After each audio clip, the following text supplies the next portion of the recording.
What is going on, Panther Lair? We are back talking about the Pittsburgh Panthers' home loss to the Clemson Tigers this past Saturday. Now, we just talked about the guards trailing screens, and that's one way that Clemson was able to be successful in picking apart the defense and getting open three-pointers, but also Pitt had a lot of communication issues, and that led to some open three-pointers as well. So take a look at a couple of those here.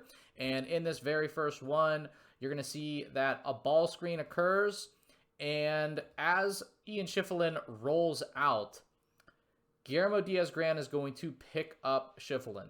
But a communication breakdown occurs here because Diaz-Gran with Victor Larkin, he just lifts up here.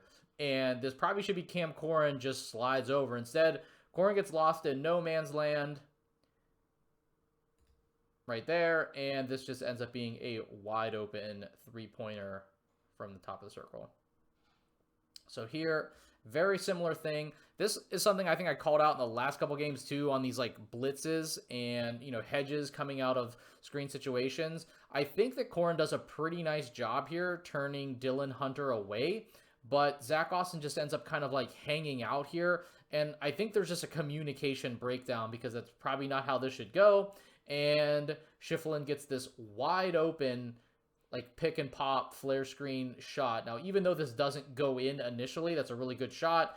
Jaden Zachary with an offensive board, some relocation here in the scramble, and Clemson still comes away with a three-pointer.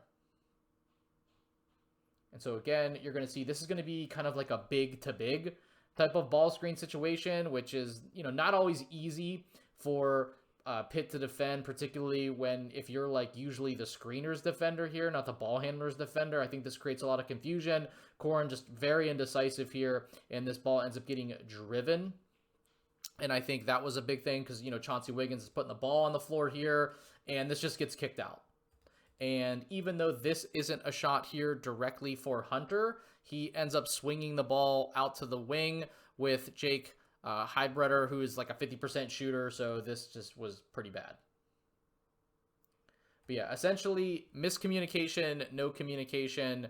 This kind of also fleshes out that, Corrin was involved in at least all three of these examples. It's probably one of the reasons that towards the end of the game when Pitt was making a comeback, he wasn't necessarily on the floor for like the longest amount of stretches, just gave Guillermo a little bit of a rest there, kind of, as the game was getting into the home stretch. So I think this is a problem. This is something that needs cleaned up, and obviously it's one of the reasons that Clemson was successful from deep.